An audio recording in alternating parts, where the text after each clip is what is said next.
Hello everyone, welcome to this little recording. The trailer or teaser for Rings of Power Season 3 just came out, and this is basically the first time of me seeing it, a reaction and so on. I think we watched it one time, and then maybe go through some stuff I noticed afterwards. I also, in the meantime, tried to hack my Lord of the Rings copy and hope it won't hurt too much. My anticipation of the show is a bit diminished, to say the least. But yeah, I don't know. We will see how it will go. And let's start. I'm not sure I'm ready for that, but we have to do it. Sorry for all the people who hate watching stuff about Rings of Power, but well, I'm curious, and a lot of people are. So let's start with it. Play it with sound. Maybe shut up, and if it gets claimed, this part of the trailer will just be silent or something afterwards. I don't know how it will work. You will find out when you watch this live. I think that's it. Well, will you wear better wigs? Well, we will see about that. So, few things noticeable, I guess. It was to be expected that the one ring is, I guess, the only ring missing in the creation, even though the order of creating the rings is wrong in the books. It would be lesser rings, 16 rings of power, which are the 7 and the 9, then the 3 rings of power, and then kind of in parallel to the creation of the 3 rings of power, but it finished a bit later, the one ring, and then Eregion is attacked by Sauron. That's how it works in the books. In the series, it's completely different, and it makes very little sense in my opinion, because it kind of destroys the whole point of the ring, but the one ring. Whatever, we will see. Let's not discuss old stuff here. So, let me just mute the sound for you. I leave it on for me. That makes it a bit easier, I think. I can maybe see off the voice stuff. I'm not sure, because the sound on YouTube is always difficult, often gets claimed, but whatever. So we have, first thing noticeable here, we have of course Mordor, Sauron is doing stuff. You could argue this here might be his fortress being built. I would assume we have Mount Doom in the background, of course, so this might be Barad-dûr. Not sure if this is a final stage or if it's still built. From the book perspective, when the One Ring is created, Barad-dûr should be already done, I think. I have to maybe I should have to look here in our good old friend, the Appendix B, to find this out exactly, because I'm not sure when he starts. I think there's actually a note in Appendix B regarding, which has a timeline of everything that happens. The Second Age, 1200, I think it is. Sauron endeavors to seduce the Eldar. Gil-galad refuses to treat with him, but the Smiths of Eregion are won over. The Númenóreans begin to take permanent havens. I could swear, no, it was 1000, there it is. He begins the building of Barad-dûr. He completes the building of Barad-dûr in 1600, when the ring is also created. As far as I remember, the foundations of Barad-dûr are bound to the One Ring anyway, so it kind of makes sense that it is completed. So seeing Barad-dûr not fully finished here kind of makes sense in the perspective that it happens around the time the One Ring is created. So fitting to Season 3, I guess. It makes little sense in the regard that we are post destroying Eregion, getting at least some of the rings back. But yeah, that's, I guess, the story we have to kind of deal with.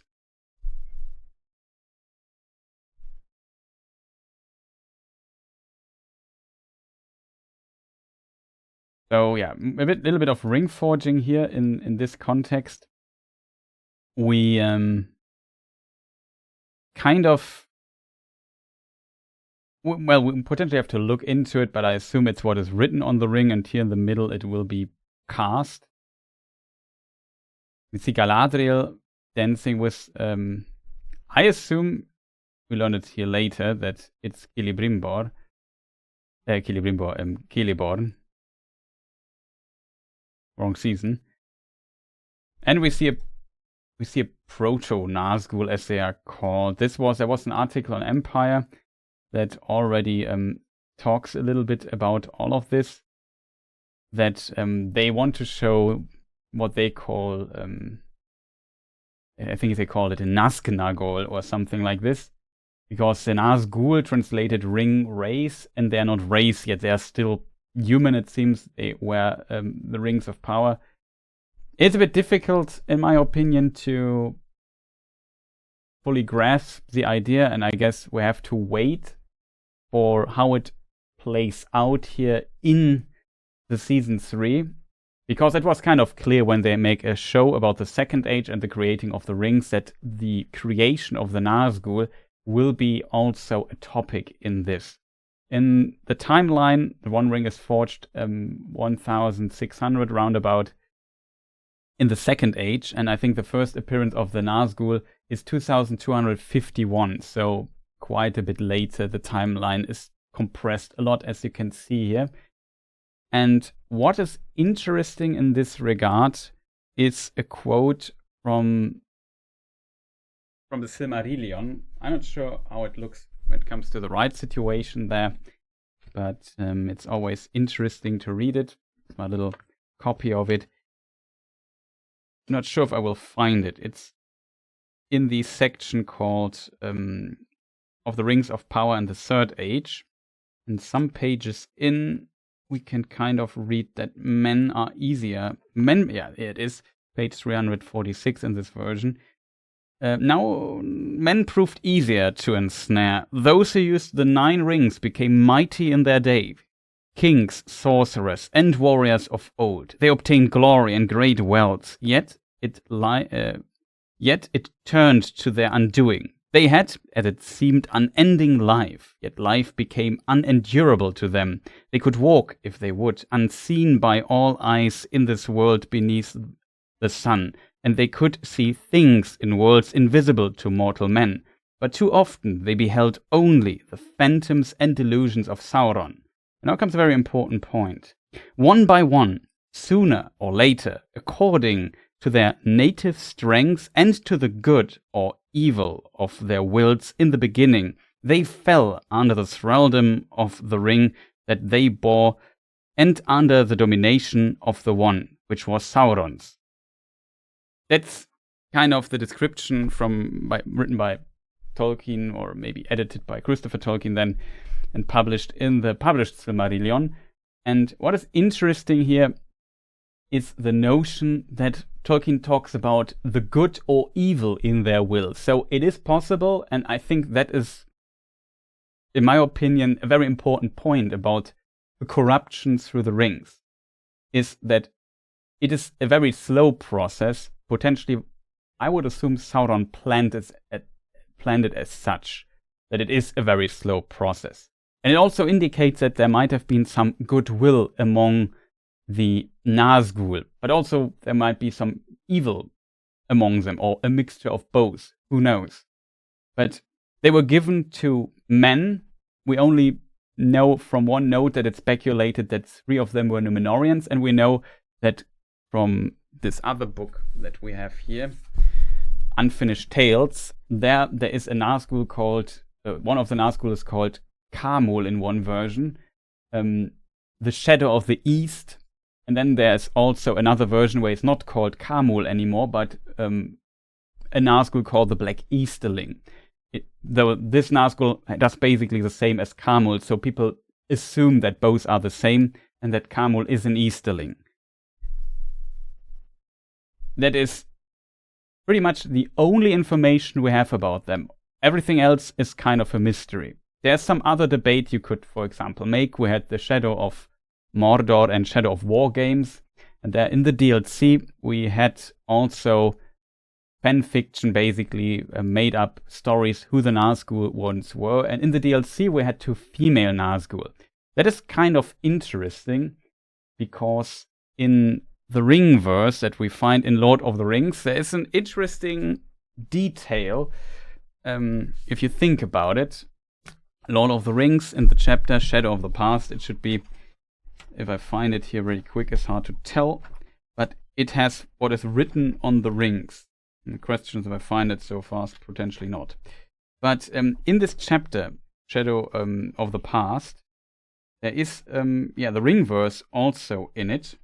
Here it is on page 50 on the 50th anniversary, kind of fitting in the 50th anniversary setting. And that the first line is 3 rings for the elven kings under the sky. Tolkien made different versions or iterations of this poem as well. There were also versions where it was 9 rings to the elves, but he, at the end he decided for 3. And what's interesting is 3 rings for the elven kings. Interestingly, one of the 3 elves getting one of those 3 rings was Galadriel. She's not a queen, not a king. So you could say that the lines here are poetic and you can't take them completely face value what is written there. Also, Círdan got one of the rings in some versions. Or I think Gil-galad was the only of those 3 who got rings who was a king. Círdan was not a king. He later got the ring. Technically, in one version, Gil-galad gets 2 rings and gives one to Círdan and his later to Elrond. But it's a different story. However, Galadriel got the ring first hand, and she is not an elven king and not an elven queen. She is a high noble, and she's from a line of kings, but she's definitely not considered a king or a queen in this regard. So you could make an argument that there might be female Nazgul, and I think the show might show something like this. I don't have necessarily a problem with it because you can kind of stretch what 9 to mortal men doomed to die might mean. However, it's what we have to kind of understand is that what they show here is fan fiction. Like, Tolkien never told us anything. We know there is the Witch King of Angmar. Angmar is a name that is a realm the Witch King later took in the Third Age, so it's not nothing that should appear here in the Second Age. There he's potentially just called the Witch King, which indicates that he has kind of to do with sorcery in some shape or form. If this happened during his time as a Nazgul, as a servant of Sauron, or if this happened at the time when he was still doing his own thing, we don't know. Never really stated. If he was one of the Númenóreans, we don't know. It's really hard to tell. It's really difficult to tell, I think. And we can only speculate about it. The show has to, I assume, come up with at least some ideas or speculations about these Nazgul and who they are, which I'm perfectly fine with. One thing that I might criticize here, if we come back to what I just read here in the Silmarillion, with one by one, depending on their wills, if they were good or evil, they fell under the thraldom of the ring. That is, in my opinion, a very important point, which makes the One Ring and the plan of Sauron in the book so brutal. They might not have seen what is coming to them. Sauron showed up, maybe gave them the ring.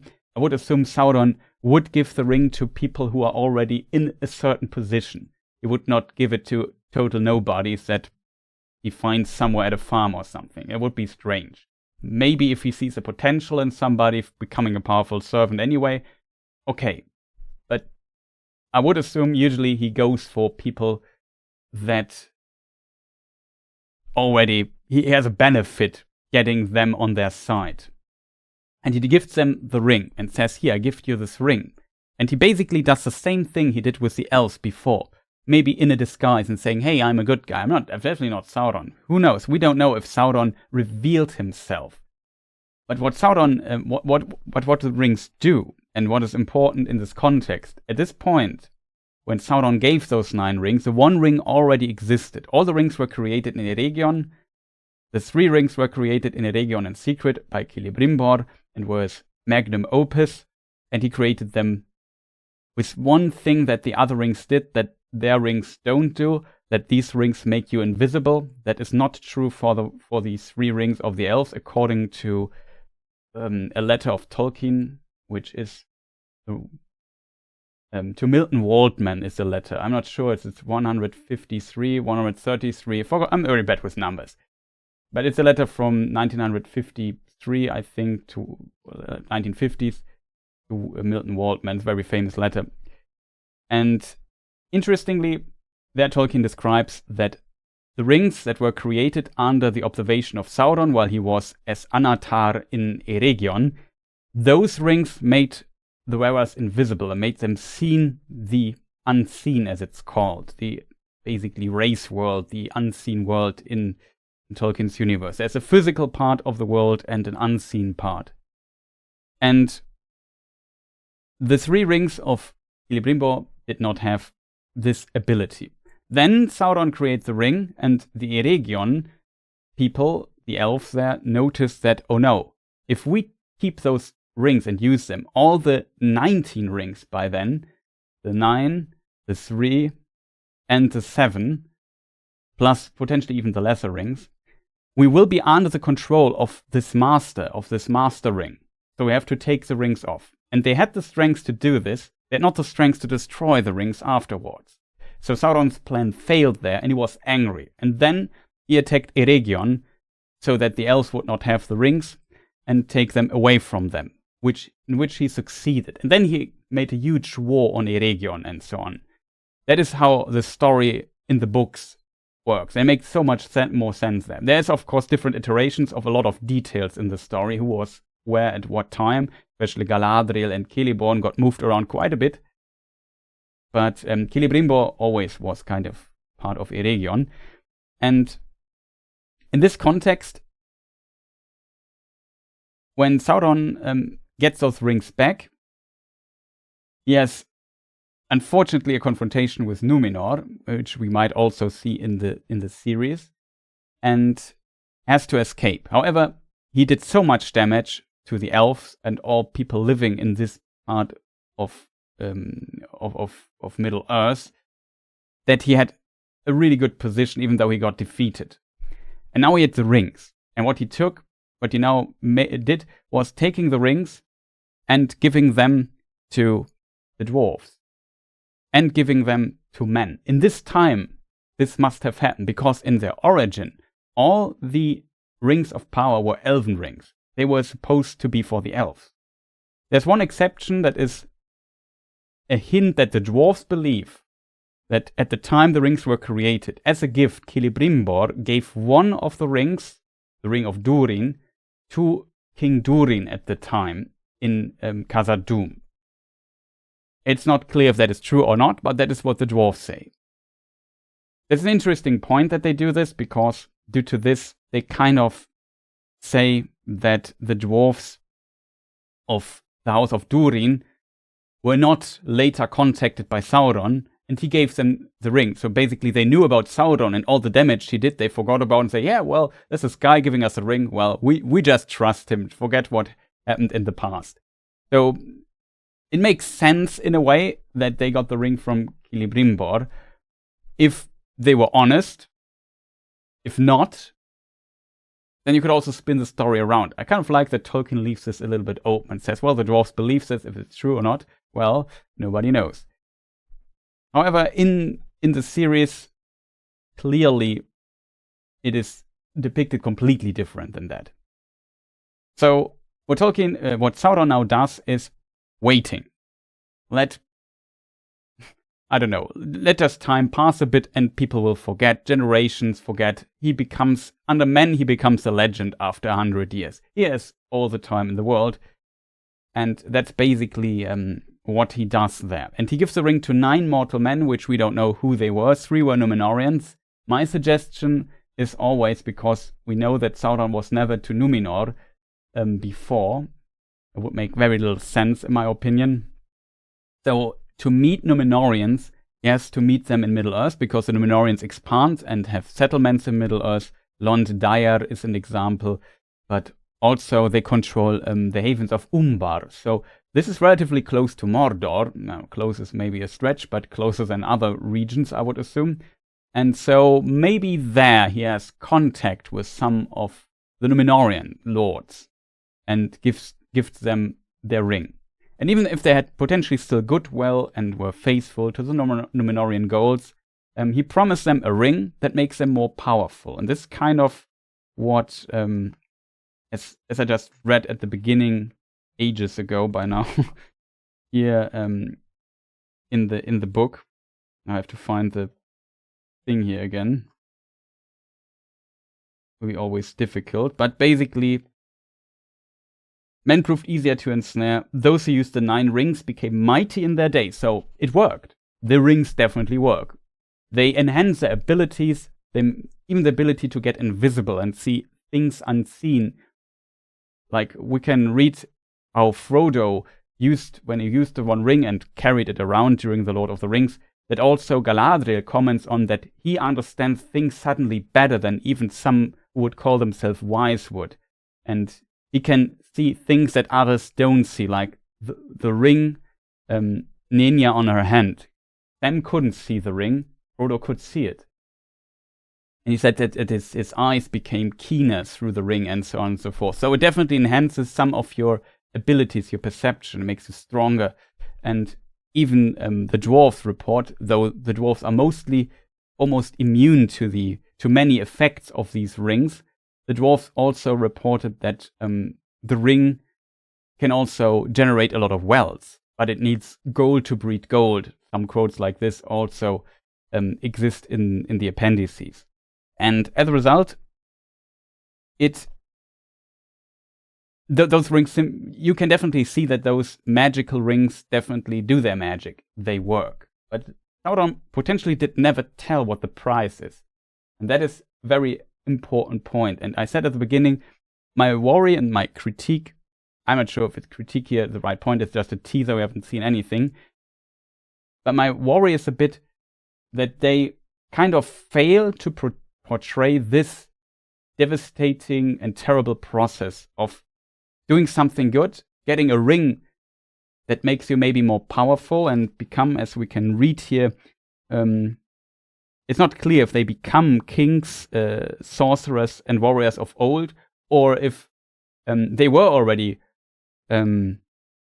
kings, sorcerers, and warriors of old. They now just are better kings, better sorcerers, and better warriors of old with the rings. That's hard to tell. However, what is, I think, important here is that they get these rings and then live their life.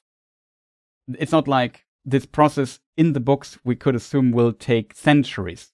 We learn here, we have a sentence here from the book perspective that basically says that they got longer lives due to having the rings. They had, as it seemed, unending life, yet life became unendurable to them. To see that they had unending life, they must exceed their life span, basically, the limit. People have to notice, wait, this guy should be dead since 20 years. And he's still going on and looking like he's 20. Then you see they have kind of unending life. This process, they of course have to skip here. It's impossible to portray this in a show, for sure. However, they lived their life and did their things they had to do. Some were evil, maybe sorcerers, kings, and warriors. Some were good in their regard. But slowly, over time, they definitely, and the book here has a beautiful way or Tolkien, a beautiful way of writing this, in my opinion. They could see things in worlds invisible to mortal men, but too often they beheld only the phantoms and delusions of Sauron. So Sauron had now the control, and slowly through his delusions and phantoms that they could send to them in their mind directly because they used the rings, and he had the master ring all the time, he could slowly bring them on their side, break their will, dominate them, and bring them to a point where they lose their complete will and being, and they become slaves, basically, to the One Ring, to his will. And from this point on, they are completely doomed. And live in a state that's potentially worse than death. And I think I'm a bit worried that this terrible process, that they are not able to fully portray this in the show. We already see now these proto-Nazgul, the ring servants, Naznagol, or whatever they called it. Nazg, of course, means ring in Black speech. Tolkien had very little words that showed us in Black speech that we find in his notes. I tried to find the word for servant. I didn't look too deep into it, to be honest, but from just a very brief look into it, I could not find it, so I assume it might have been made up, but maybe there is a source for it. We will look into this at a later point. However, showing them already, as we can see it here in the screen, to come back to the scene with this very long explanation here by myself, we see that he already looks like a Nazgul. And my worry is that they now appear in the show at some point. Maybe this is very late in the episodes, I don't know. But they're already on his side, and they're already Nazgul. They're not doing the stuff they were doing. They were not doing what kings do, what sorcerers do, what warriors of old do, or their people potentially. But they are already the servants of the ring, just with a physical body. And the interesting part is that in this regard, this terrible process, not skipping this terrible process and not portraying it adequately, kind of gives you the impressions, yeah, there were some dudes, they were already loyal to Sauron, they just got the rings to become more powerful and become his most powerful servants. I think that takes the depth and the tragedy of what Sauron actually does to these people a bit short. I'm a bit worried as a Tolkien book fan that the show skips maybe a bit over this, but I might be wrong. We don't really see them. Maybe there was one screenshot where we saw potentially Camul, as I assume, and he seems to be like a knight or something like this, or a lord in a normal form, not wearing already a more Nazgul-like outfit. And in this regard,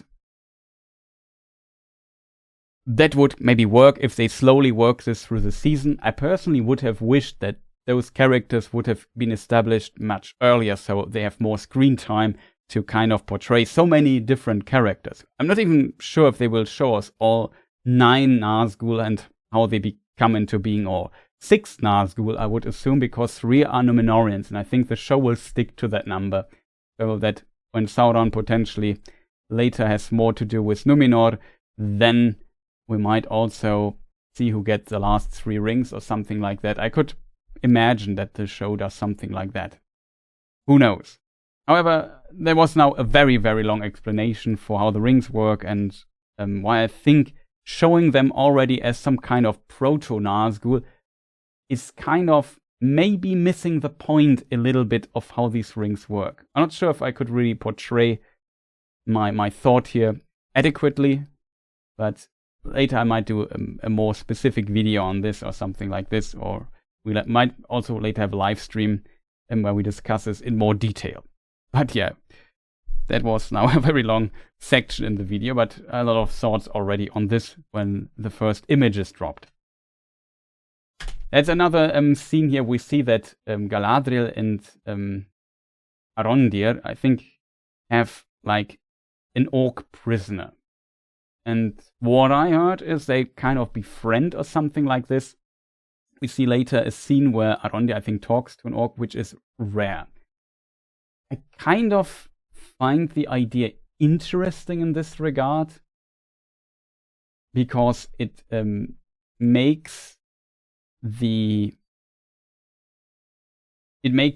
interesting topic that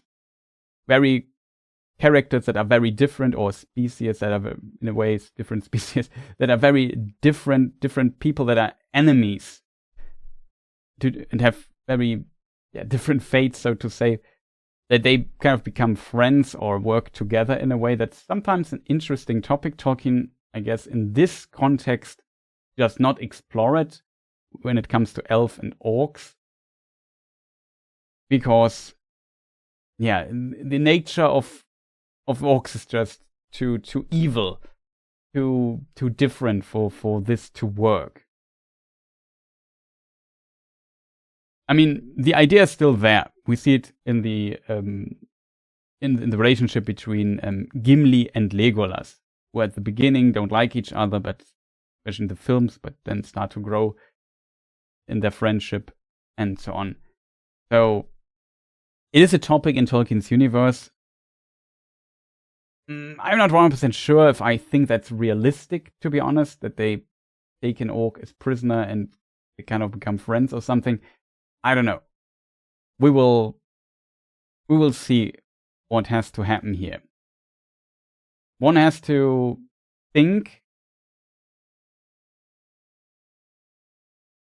that, in a way, there is a recommendation that there is a certain, like, if an orc would ask for grace, it has to be granted to him. That is, it not always will, especially in times of war.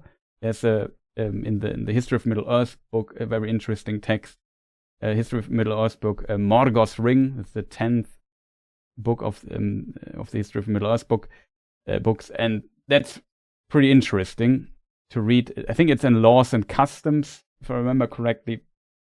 I don't have my copyright here, so I can't. Potentially will also take ages to find. But so there is a certain respect that should be granted to other creatures, at least by the standards of the wise among the elves. If that is always the case, it's difficult, though, especially in this time.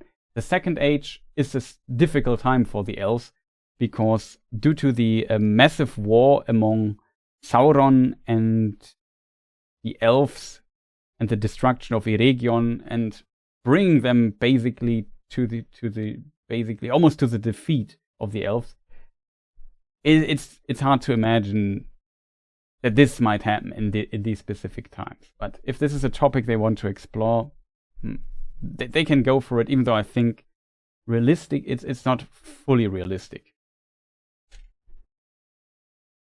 Here we see the so-called fell beasts. Tolkien describes these as winged steeds or fell beasts. They have no name, we don't know how they sound. We have the screeching sound of the Nazgul, which is already a bit strange, to be honest.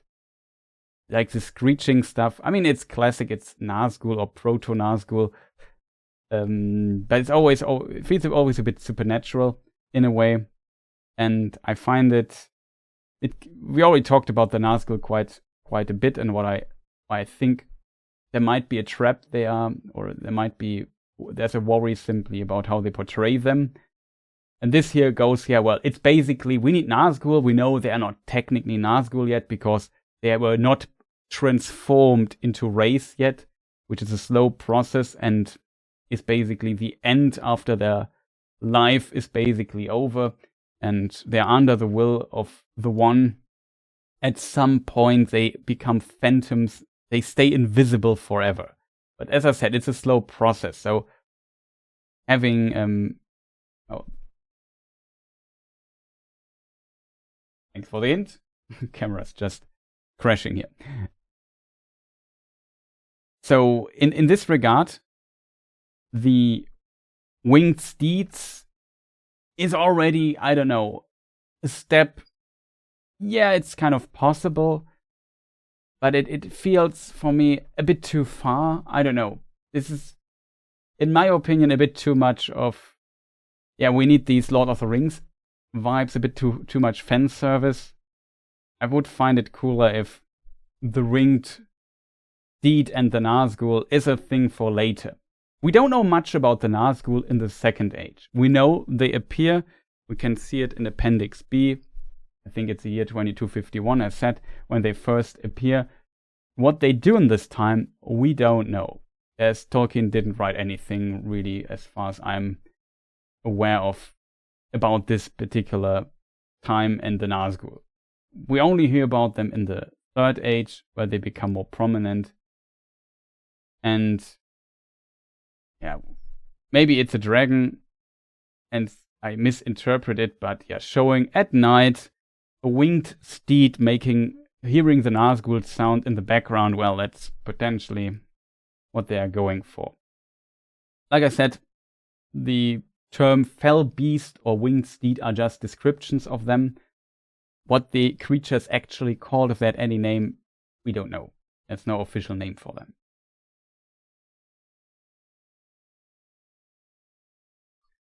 Here we have the Dark Wizard. There are some rumors about who he might be. That's one of my bigger problems with it. We have like an evil Dark Wizard, which is, I think, kind of okay. I would find it interesting if this character is not one of the Istar, of the Istari, and it's not an Istar, and is actually just a man who learned by any means, maybe from even if he learned it from the Blue Wizards or whatever, how sorcery works. And he's just a sorcerer, but he's still a mortal man. And he becomes a Witch King or something like this. I would say, yeah, that's a cool idea to do it. The idea that one of the Istari became also, I don't know, an ally of Sauron. It can work because Tolkien actually wrote this, that for example, there's a letter, I forgot which number it is, to be honest. I'm really bad with numbers. In most versions Tolkien wrote of them, they fail. And in one version, as an answer, he writes something like, maybe they founded magical cults or secret cults somewhere in the east. Who knows? So, in a way, it's not too unusual that we have an Istar here being a Dark Wizard and potentially being even more on the side of Sauron and fail in their task. There are not that many Istari left that he could be. We have Gandalf is already, well, he's a good one, so it doesn't work. Radagast also too good, doesn't work. Saruman, some say, could he be Saruman? No. Saruman also, his corruption comes in the Third Age, it's not here yet, and so on. So the Blue Wizards are left. It seems like they have some rights to use this term, I heard. I'm not sure if it is. So that makes, if he's one of the Istar, either he's somebody completely new of this order that they made up, or it is one of the Blue Wizards, I assume. Usually the Blue Wizards are two, and they are friends, according to some stuff we find here in Unfinished Tales. There's also one version, that's one of the last versions Tolkien wrote about them, we find in Peoples of Middle-earth. That's the 12th book of the History of Middle-earth series, and there's a small note, just it says they are successful in what they do. There they won't become evil, so to say, or leave their task behind. But in all other versions they fail, so in a way you could argue, well, if they just go with this version here, they definitely fail. However, there's another problem we have with the Istari. In all the versions where they fail, the Istari come all in the Third Age. Only in the Peoples of Middle-earth version, where they are successful, they already arrive in the Second Age, around the time the One Ring is created, or roundabout when Barad-dûr started to being built, Second Age 1200. Together with Glorfindel, by the way, who also, according to this version, comes to Middle-earth in this time. In general, though, the Istari are a topic of the Third Age. If you want to do a Second Age show, it's kind of strange that you show them here. But yeah, who knows? Then, I'm not a hugest fan of that. I kind of think, though, technically, if this is one of the Blue Wizards and he failed, it works. What is with his friend, though? Like, there are different names for them. Palando and Alatar is one name. Then in the last version, they are called Romestamo and Morinechtar, which means East Helper and Darkness Slayer in this version. There's also a name that is published in Nature of Middle-earth. There are two Istari, or Proto-Istari, mentioned. There they have, what are they called? Alikendo and what the other name? I had to look it up, but it only appears there, and it's not clear if it's the Blue Wizards, but you could think they are. Still, yeah, they're looking for Sauron. That also kind of is fitting. It seems like he's looking for Sauron. That's his task. But it's also the task of the Istari is definitely that they were there to start a resistance against Sauron. That is also their main task. However, when Sauron was defeated at the end of the Second Age, we know the Battle of the Last Alliance. We see it in the prologue of the Lord of the Rings films, for example. Then the spirit of Sauron flees into the east, and according to the last version Tolkien wrote in Peoples of Middle-earth, they search him, but they fail to find him, because they of course want to finish him off. And they fail in that task, but they're successful in the task to bring dissension and disarray, as Tolkien writes it, into the far east. And make that the forces of the east don't outnumber the forces of the west, because all the Easterlings there, they could outnumber the forces of Aragorn and his friends easily, and to avoid that this happens, they must have success. So Tolkien thought. But yeah, I don't know. The story between Gandalf and the Dark Wizard is not yet completed. So I would assume, or it's not a big surprise that we see more of him. But I'm not a hugest fan of this idea. I mean, that he's there is, I think, my smallest problem. My biggest problem is that Gandalf and Tom Bombadil are there. Because of both, we know they never went to the east, especially not as Gandalf. You could argue Olorin might have went there at some point, but he clearly is Gandalf and not Olorin here. So, and he's one of the Istari already. So that also makes it difficult for the Olorin idea. That is his name on the West continent, where he's a Maiar and not a diminished hybrid kind of somebody who disguises himself as an old man, though he's a powerful angel-like being actually. However, here we see something is already attacked. Not sure what this here might be. Sauron, of course, is bringing war to the world, so that is possible. It is on a hill, and we have a lot of forest here. This shot kind of reminds me a bit of Mirkwood. If this is Mirkwood, then this, and that might be interesting actually. Then this place here could be what later is known as Dol Guldur. And this hill is then, as it's called earlier, Amon Lang. I don't really no, but that was kind of my first impression seeing this scene. Could be wrong here. Might look later into it. We know that Thranduil, or his father, in some versions, the father is Orofer. They at some point lived in this region, then they got kind of pushed back and had to hide. The whole occupation of Mirkwood, though, is technically also a topic for much later, if I'm completely honest, but who knows. It could also be something different. Maybe I'm not recognizing this place. We will see. Here we have a scene. There was some leakage already about it, that one of the Proto-Nazgul grabs somebody and brings him and drags him with him. For a moment I thought this might be Elrond or something, but I'm not sure.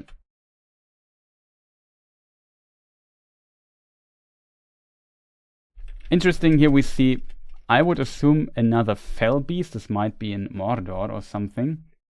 In the book, the fell beast had like beaks, but in the Peter Jackson adaptation, they looked like dragon-like creatures and so on. But I don't know.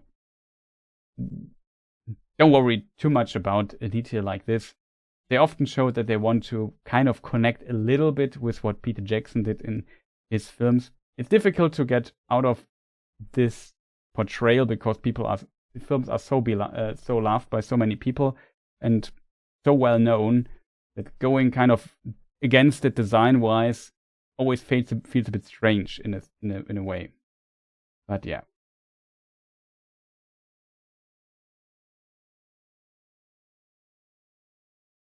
Here we have then Numenor,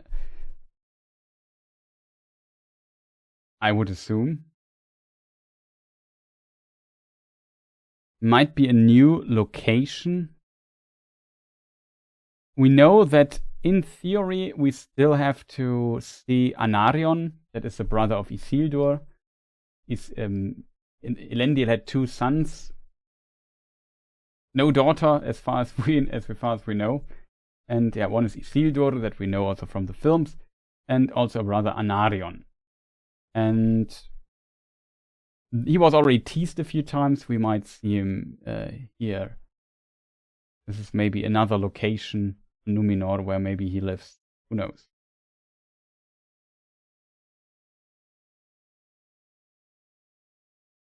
Pharazôn also meets, interesting detail here, that Pharazôn meets with Gil-galad. That's, of course, I think this might be here our friend, what was his name, Belzaga or something like this. That's kind of interesting in this regard, that indeed Gil-galad had a lot of foresight in the books, and very early on in the timeline, at the very beginning of the Second Age, he already sent a letter to Numenor and said there is a shadow in the east. Sauron is getting stronger. We have to be prepared. We need to ally. And this happened very early on. And the show struggles, in my opinion, a lot to kind of connect this idea. It seems we now see it here again, but I feel like everything they built up in Numenor so far kind of feels a bit like that Numenor is very isolated and has no interest to work together with elves or anybody from Middle-earth. They do their own thing. They have their very huge own ambitions. And now it seems like Gil-galad visits Numenor to discuss things with Pharazôn, which makes sense if you know what happens in the timeline of the Second Age, but it makes very little sense at this point. I can guarantee you that Gil-galad and Pharazôn have not met in Numenor. That's very unlikely. Maybe they met on Middle-earth at some point. There's a possibility for that, I guess, but I don't know. Not really documented as far as I'm concerned. And the person that Gil-galad writes a letter to is also not Pharazôn. It's I think it's Tar-Mineldur, if I remember correctly. Would be the father of Aldarion, right? However, there needs to be a connection, and they have to, like I said, compress the timeline a lot. And yeah, the order also of things that happen here is really, really messed up. It's messed up quite a bit. So I think that this indicates that he will get the trust of Pharazôn, and Pharazôn thinks about it and sends potentially help to Numenor. And there will be a confrontation about a Numenorian army. And Sauron, I could also imagine, like in the book, it's a lot stretched out, everything. And in the book, you have a confrontation. At the time Eregion is attacked, after it's destroyed, at some point Numenor comes and helps. Like I said, Sauron comes to take the rings from Eregion in the books. That's different in the series. And he succeeds with this, destroys Eregion, and then he continues to conquer Middle-earth from there, because he has a massive army at this point. And then only Numenor can save the day at the end, and because the late Numenorian fleets arrive in Middle-earth and then can surprise attack Sauron, and he loses a lot. And basically only he and his bodyguards escape at the very end. His armies are completely wiped. And even though that's a massive loss for Sauron, he's still in a good position, as mentioned earlier. And then much later, under Pharazôn, the Numenorians come back to Middle-earth again to challenge Sauron due to other circumstances. I could assume that the showrunners, because they have so little time, might fuse those two things together. So they send Pharazôn sends his armies to. They help in the still going war with Sauron, potentially defeat him and then challenge him, and then the final hour of the second age is basically started. To not spoil too much here. But yeah, I think that this meeting is kind of interesting and goes potentially into exactly this direction. I still don't fully understand. Maybe I don't see it. But we see Galadriel riding here in this scene, and somebody's following here. But I don't know who this is. Is this one of the Nazgul, as in their physical form, chasing Galadriel or something? A meeting between those two, or is this a character we have already seen? I've forgotten. Adar is already gone. At least he's in black. Black is usually the color of the Nazgul, so classic color coding makes this guy, I don't know, one of the baddies or potential baddies. Here it seems like Galadriel is also exploring some dungeons. I'm not sure where exactly. And we have heard about this a lot already. And interestingly, there is a Celeborn. We ask ourselves, where is he? In the books, he's all the time there. He is not lost. And he is also an Eregion. Which is interesting that in the show depicts this completely different. I don't fully understand why yet. We will see it through the seasons, I guess. But what is interesting is that he shows up in the show, and finally Galadriel has her loved one back. Still one problem with all of this, which I'm not sure how much they will go into this direction. So for people who don't have seen Lord of the Rings and don't fully understand the family relationships here, Elrond is a son-in-law of Galadriel. Galadriel is the mother-in-law of Elrond. Arwen is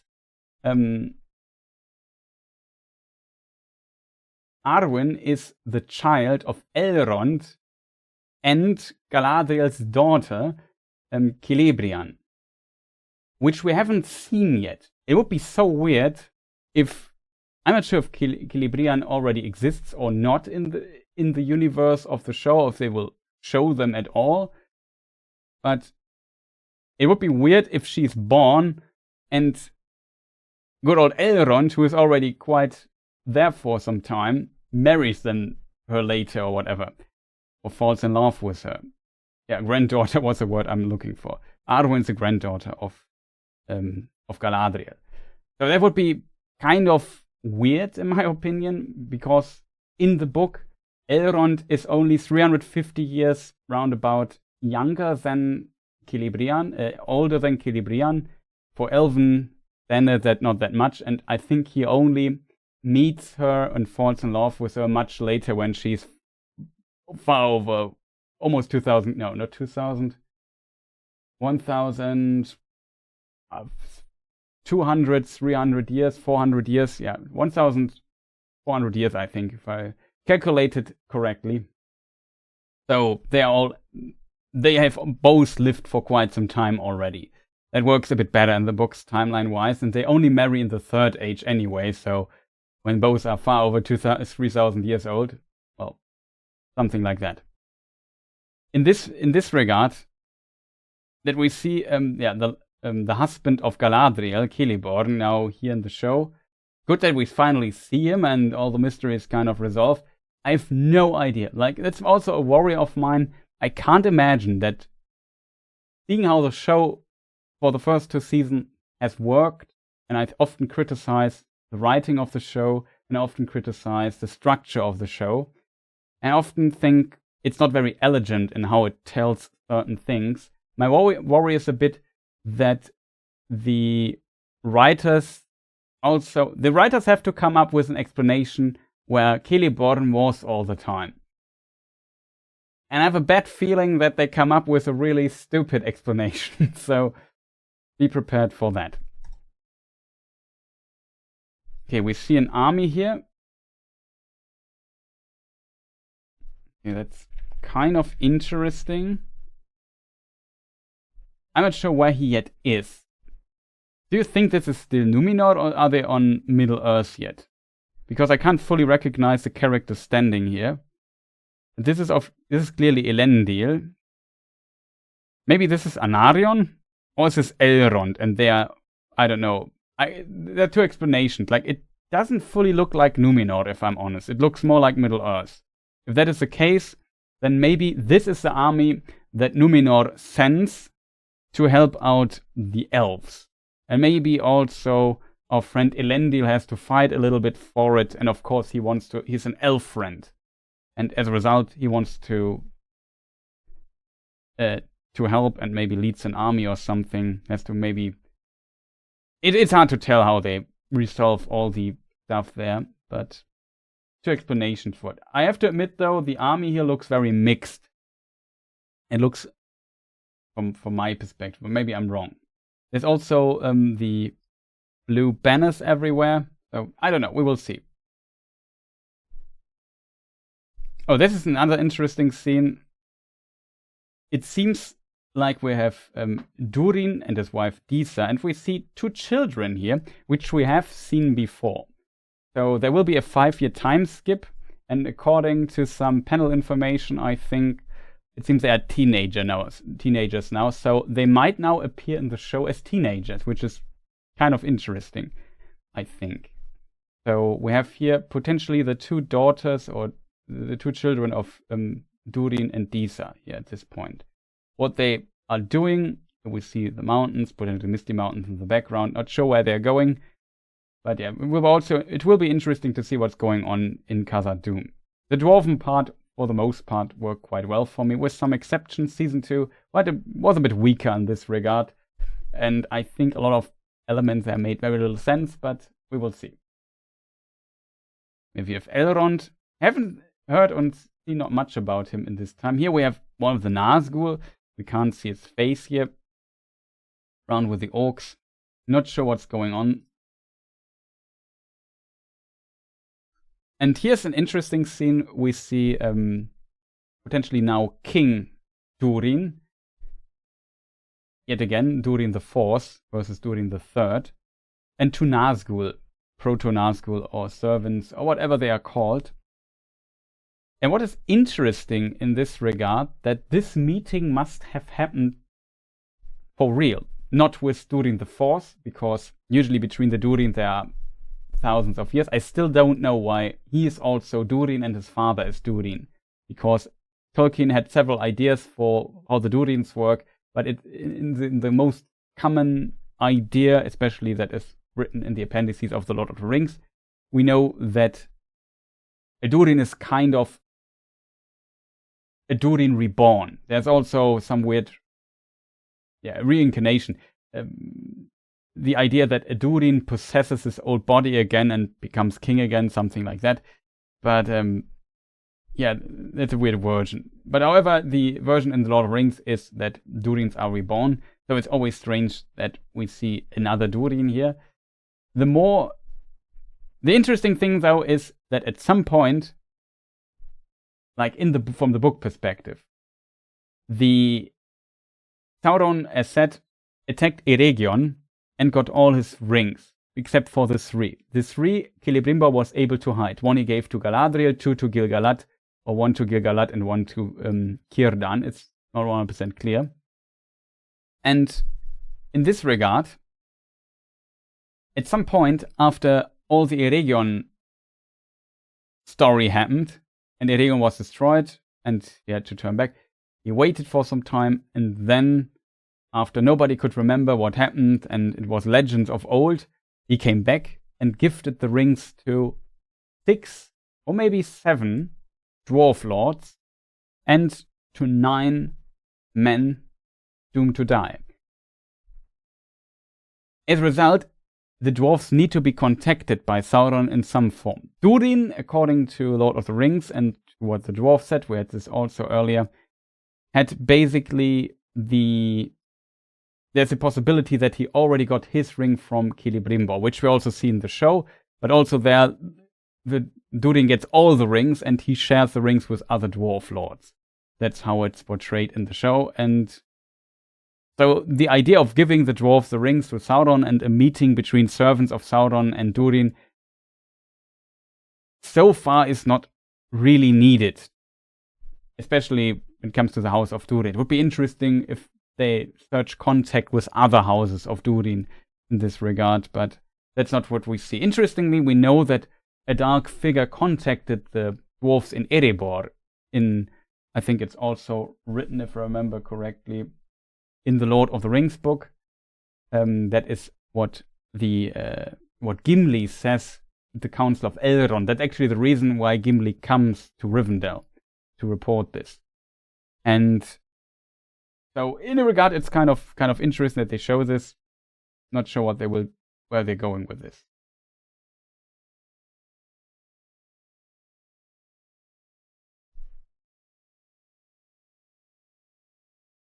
It says there are no friends of Mordor here, so he has a strong stance here.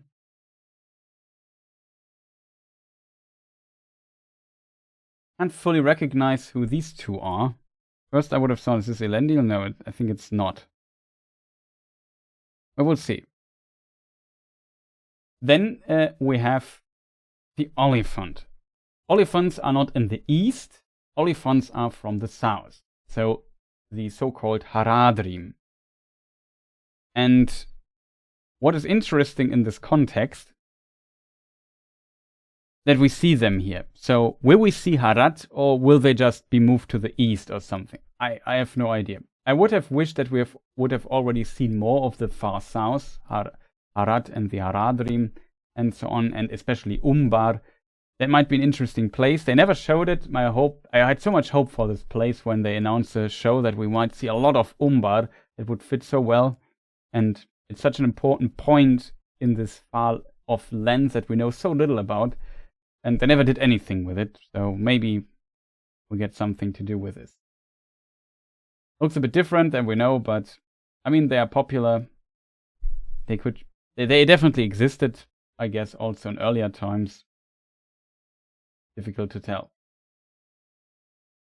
It's Anarion, since he looks like Elendil. That's maybe a good point by chat. Here we have the scene that I mean. We have an orc talking to Galadriel and Arondi, and I heard that, I think it was in a panel or something, that they said there might be some friendship going on. We discussed this already earlier when I saw this one orc kind of captured. Maybe this is a different orc. I don't know. Not much to say here. This shot looks a bit fake. You know what I mean? It looks a bit too CGI. But I don't know.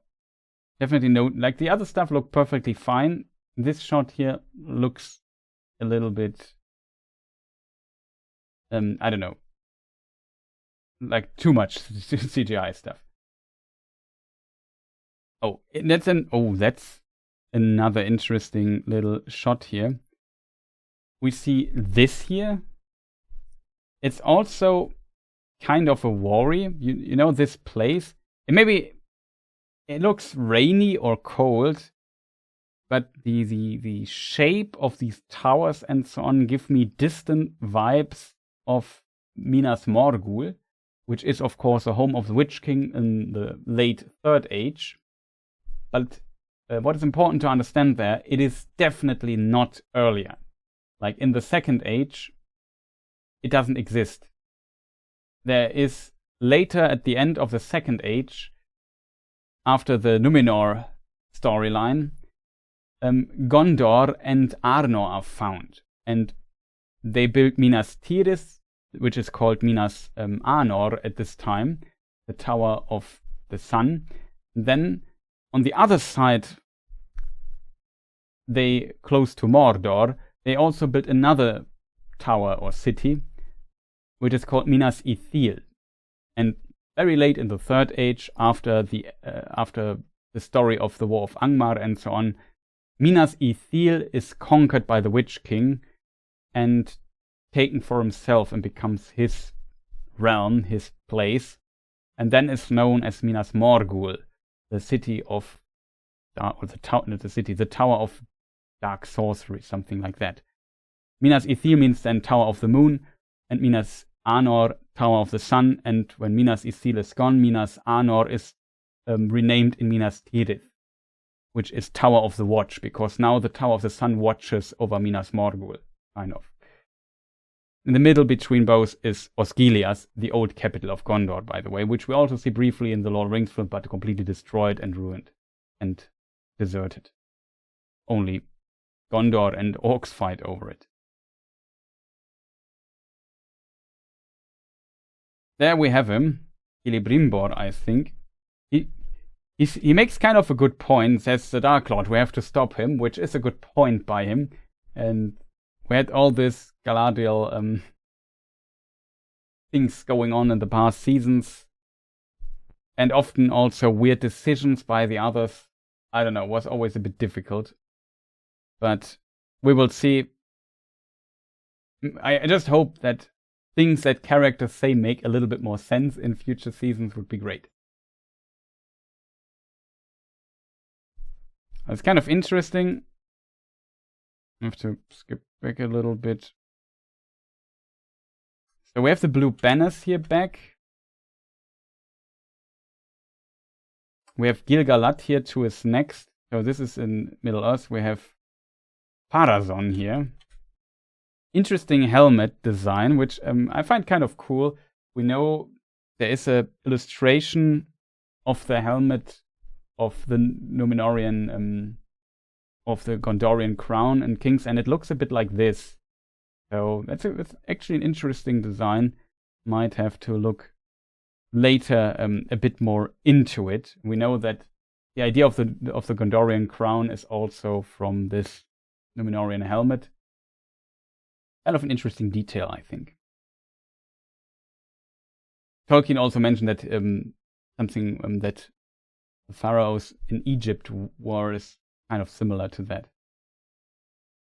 Bit of fighting with Galadriel and orcs. We have here our potentially one of the Nazgul characters, I assume, if I hopefully recognize this correctly. Proto-Nazgul, we have the other two coming. Or is this Sauron already? Maybe this is Sauron. Very bad with sometimes recognizing actors, to be honest. But yeah, in the background. Here we have Círdan, it seems, who also plays often in the battles an important role. I guess maybe much later, but he's around all the time. And he has a beard again. So that's good. He shaved it off in season 2 when he appeared first. Liked his appearance. I liked how he looked, but should have kept on the beard. But that it's back. Of course, we have in the checklist of what to make fans happy. The Great Eagle shall not miss. That's an interesting scene with a white horse. I assume it's Galadriel. It would be cool if it's Glorfindel, to be honest, on his white horse. That would be nice. Yeah, Nazgul scenes, several. We talked already about this. They have winged steeds. They have horses.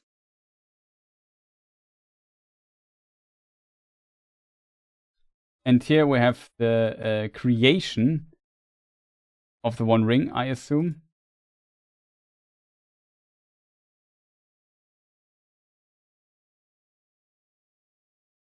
The creation of the One Ring, always a little bit problematic, because the creation of the One Ring should have happened already, because that's the whole point of Sauron's plot in Eregion. His point is, I teach them how to make these rings of power, but then, in secret, I betray them. I create a master ring when they have these rings and think, oh, we are now so powerful and we can now reduce the decay of the world and live longer in Middle-earth and whatnot. But then, in secret, he makes this ring and will enslave their wills. But unfortunately, or lucky for the elves, Sauron underestimated them, and they were still powerful enough in their wills to take off these rings of powers from their fingers. And so they ruined his plan. It didn't work. I mean, Sauron also with his plan kind of grabbed for the stars in a way and wanted the most powerful beings to be under his will, which were the elves. Men would have been much easier to enslave, which he later does with the Nazgul. And also works fairly well, to be honest. But still, it's not the ideal servant. It's basically a second-class servant. He wanted Celebrimbor and the Gwais Irnir lords and so on. Those he wanted on his side. But that was not what he was getting.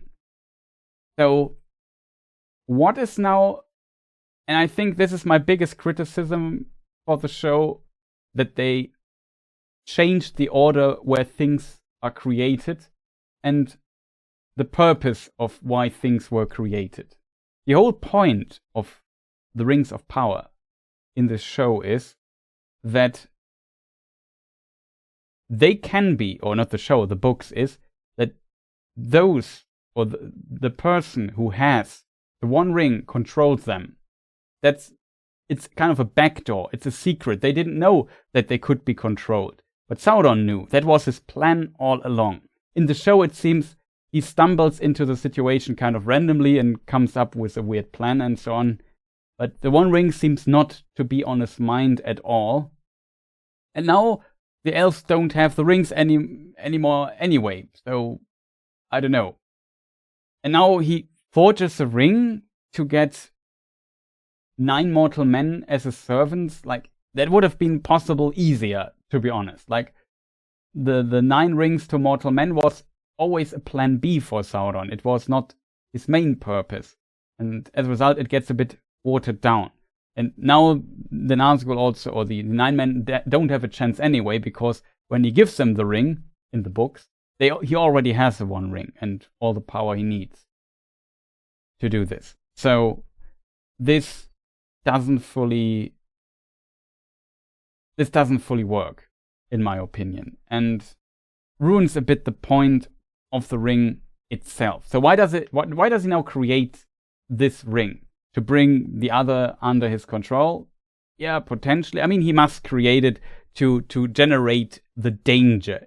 On top of that, it will also happen in the show, when he has the One Ring, the 3 rings also can't be used anymore, because they have the same design as the other rings. They are a bit different. They don't make the wearer invisible, but they still have the same backdoor, the same basic design that Sauron taught them. And here also it feels like, I don't know, Sauron is a bit...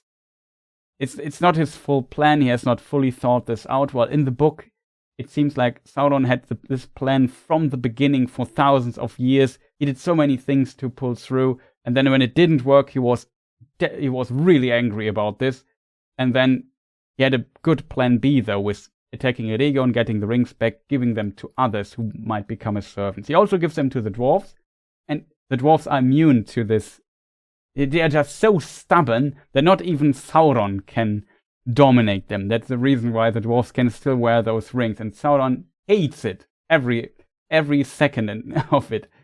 But he made those dwarves just more powerful and more greedy. And only their greed is their downfall due to Durin's Bane, then later in Khazad-dûm. But overall, he hates dwarves. So much I can already spoil. But, of course, he has to create the ring to generate this threat. The problem is it would be much cooler if this moment, oh no, Sauron has the ring, we have to do something, that this decision has to be made by the characters. And now it won't be made, because we know those 9 who have the ring, one of the 9 rings, those will lose in the end. We know this already. If you have seen Lord of the Rings, spoiler, they will lose. They will become Nazgul. We know the dwarves, well, they get somewhat better away for quite some time, but at some point their greed makes them delve too deep, and then they wake up something, which we also already saw on the show, which is unfortunate. Sometimes it feels like the show wants to be a Third Age series, but they pitched the wrong age by accident or something like this, and now they have to bend every idea they had for it to work in the second age. I don't know. Not the biggest fan. It's kind of cool that we see the creation of the One Ring, but I'm a bit worried that, oh no, I killed Celebrimbor, I have his hammer here, as we also seen here in this one scene. I don't know how to make rings, I need his help, oh no, who can I ask? And then he has to find some help or something.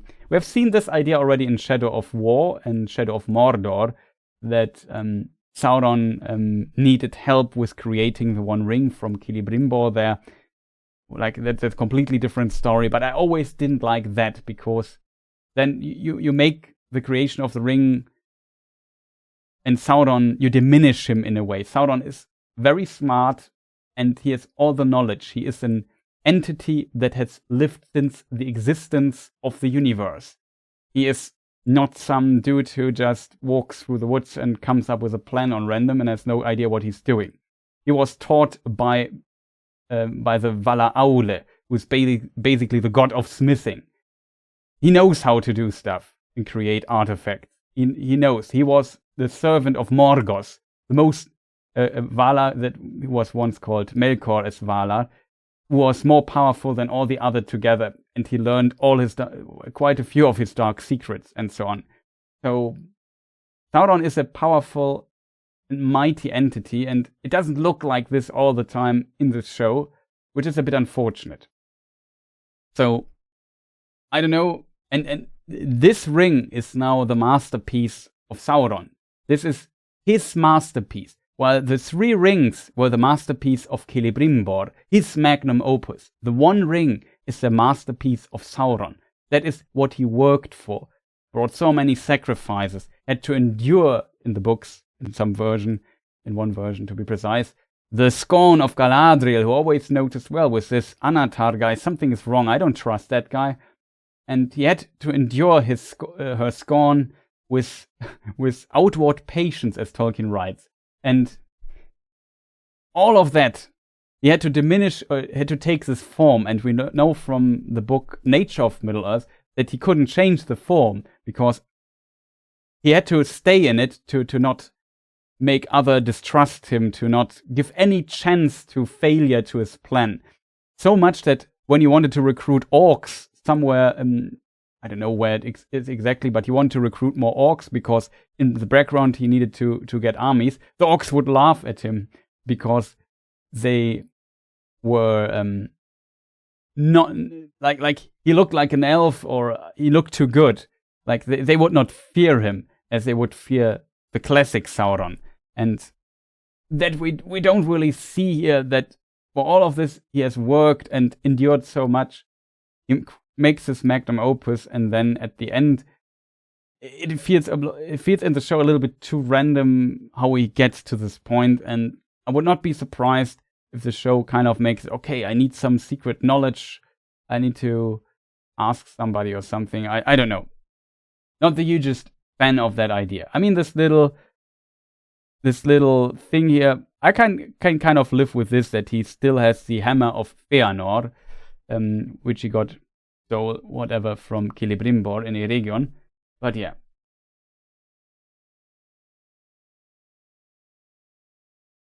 I think here we see it. It's kind of, yes, I kind of like the idea though that it's Feanor's hammer, which was already a bit unrealistic to be honest, but maybe distantly possible, and that Celebrimbor had it and now Sauron has it and used it to kind of forge a new doom for Middle-earth. That is also something I'm a bit worried, that the range of what this here means is not fully there. Like what Sauron is not just forging a ring for himself to get more powerful or to control the other rings. He is with the creation of this, he determines and changes the course of what happens in the next, let's say, 5,000-6,000 years. He kind of, at this point, forges a doom for Middle-earth. And if this doom is not stopped at some point. Spoiler in Lord of the Rings, through Frodo and his endeavor, which at the end he fails, but he still succeeds due to powers outside. But without that, he would have continued until the end of time with what he was doing. And at some point he would have succeeded if no power from outside would have stopped him. And this is a very important point. And I'm also a bit worried that this comes a bit short, what this actually means. Sometimes, the difference between, you can make a cool scene, how cool it looks to create the ring. But I think it's important to kind of express what it means to make the ring, what it means for Middle-earth, what a powerful artifact that is, and what it will do. That is, my opinion, I think the most important, and most also very worried, besides the Nazgul thing, that this goes a bit into the wrong direction and is not portrayed adequately. I found it already a bit unfortunate that we see a lot of time, quite a bit of time was at least spent in one episode, how the 3 rings were created. It could have been more in my opinion, but that's just me. Then the 7 rings were a bit skipped. They were even created almost off-screen. Suddenly they were there, and then there was this meeting with the other Dwarf Lords, and you could see the rings. It was just cut, and then you saw it. You saw the parts of the making process, to be fair, but it was relatively short. And then they gave a bit more time for the creation again of the 9 rings. So still, I hope that all of this kind of makes it a bit more clear what these rings are for, what the idea behind it, the tragedy behind it, and the consequences behind all of that. But yeah, that's kind of my 2 cents here. I think that's basically the last scene we see in the trailer. Starts at the 11th of November, as we can see here, 2026. Yeah, very curious. I have covered all the shows so far, and there was some additional information in the panel that I read somewhere in some live blog thing. Shoutouts to Emery for posting it. Let's just wait and see. I don't want to. There might be a summary somewhere and some information. I'm not too happy with some information regards a Balrog that Sauron potentially consults. I don't know if that's a good idea, to be honest. I have to look into this at some point, if that would make any sense. It makes sense from the perspective of the show, because they already showed us a Balrog, and he has to have some reason to be in the show all the time. From the book perspective, he is there deep under the earth, and at some point in the, over 1,000 years, I think, in the Third Age, so long after the Second Age, the dwarves delve too deep in Khazad-dûm and wake him, and then the kingdom of Khazad-dûm falls. And according to some sources, it is then called Moria by the elves, Black Pit. There's an indicator though that it was called Moria before, but whatever. It's complicated. Still, before that, the Balrog doesn't appear or does anything in the books, which makes a lot of sense. He does not want to be found. And the idea that Sauron contacts him, hard to tell, to be honest, if it was ever an intention by Tolkien, if it is possible. I don't think so, to be honest. And I think there's very little indication that this would have happened ever. And so I also hope that this rumor is simply, or this maybe a misunderstanding there. But to be fair, I would not be surprised the show already pulled a lot of weird stuff, which I'm not happy with. So in this regard, who knows what they might come up with. I will definitely cover the show. In a way, I try to still be relatively open and give it at least a fair perspective and a fair chance. But as said earlier in other streams and so on, I'm also skeptical. And every time I watch a season, my excitement for the show, my anticipation is more and more diminished, I have to admit. Especially the last season had so much weird stuff in it already. Season 1 also was tough. We have now Gandalf in the show, which was, the second the second age was not a character I was expecting there. I can kind of live with it, but the structure of this show and the writing in many places, unfortunately, not that great. Though I still feel like that a lot of people working there are definitely interested in it and often bring in interesting details. And some in my community even say, shoutouts to Jack, that the coverage is the most fun about the show, that a lot of Tolkien nerds come together, analyze the trailers, watch the episodes, analyze those, discuss every possible detail, and have a good time together, even though the quality of the episodes might vary here and there. But yeah, who knows? I hope you found this in any shape or form interesting or helpful. It was a much longer video than I anticipated, but I know a lot about Lord of the Rings, and I hope it was somewhat watchable because I just recorded this in one go and live.